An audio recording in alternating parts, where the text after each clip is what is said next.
मानवता का धर्म निभाओ। तुमने मस्जिद का नाम लिया है, बताओ मस्जिद वालों को कि मानवता का धर्म निभाओ, फिर आरती अजान करो। हिंदुस्तान में रहते हो, भारत की सीमा में रहते हो, तो आरती पहले अजान बाद में, लेकिन उससे पहले मानवता का धर्म, मानवता का धर्म निभाओ और फिर आरती अजान करो। और वंदे मातरम वंदे मातरम वंदे मातरम गान करो। वाह लक्ष्मण, वीर सैनिकों का बेटा होना सम्मान जरूरी है। ध्यान देना आप लोग, अंतिम दो पंक्तियां हैं। वीर सैनिकों का सम्मान होना बहुत जरूरी है, और हम तुम चाहे मिट भी जाएं हिंदुस्तान जरूरी है।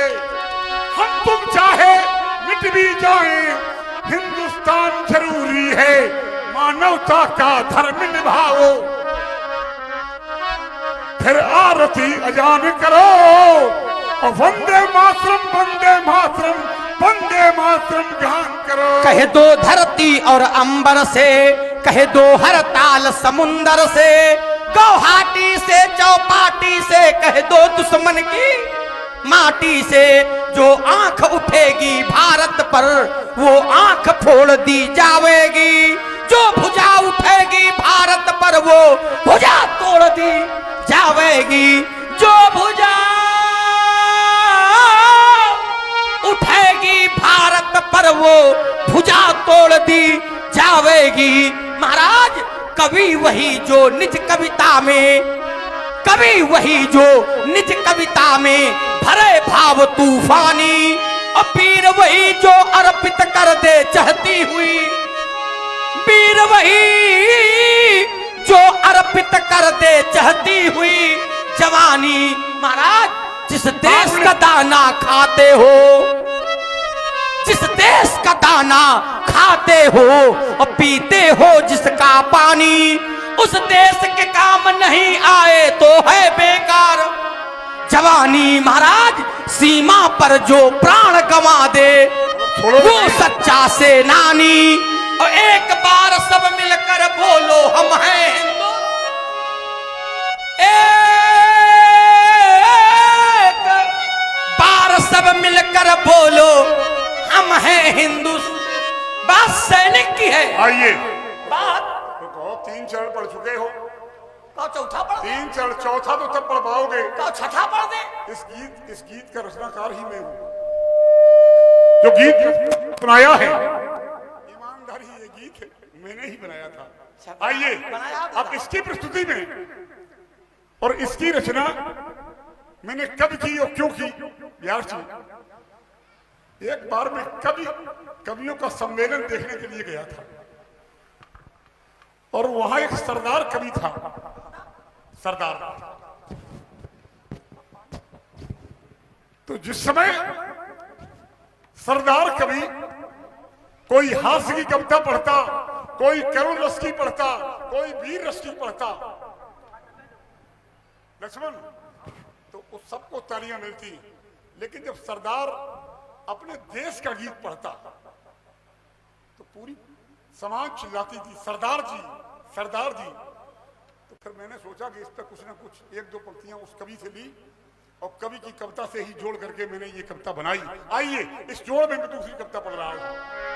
आपने कहा कह दो, कहने की आवश्यकता नहीं है। एक बार जब जंग छिड़ी थी। अच्छा, इतिहास पुराण पढ़ते हो और सुनते भी हो, तुमने पढ़ा होगा सुना भी होगा कि एक बार जब जंग छिड़ी थी तब भी तुम हमसे हारे थे, और हम जीते थे तुम हारे थे, फिर जीतेंगे फिर हारोगे। व्यास जी, और दूसरी बार जब जंग छिड़ी थी लक्ष्मण दूजी बार जब जंग छिड़ी थी और तब तिरंगा फहराया था, और तेरी सीमा में घुस करके हमने वंदे मातरम गाया था। और वो जान गए हैं कि अब की बार जो जंग छिड़ी, अब की बार जो जंग छिड़ी उसका अनुमान नहीं होगा, और विश्व के पूरे मानचित्र पर नामो निशान। अब की बार जो जंग छिड़ी उसका अनुमान नहीं होगा, और विश्व के पूरे मानचित्र पर नामो निशान।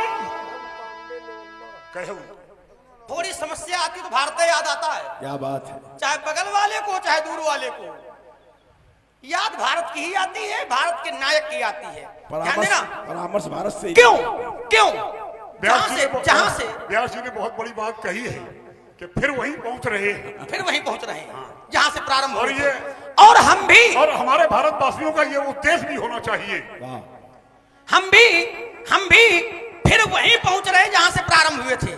माता से संवाद प्रारंभ हुआ था और मैं माता पर ही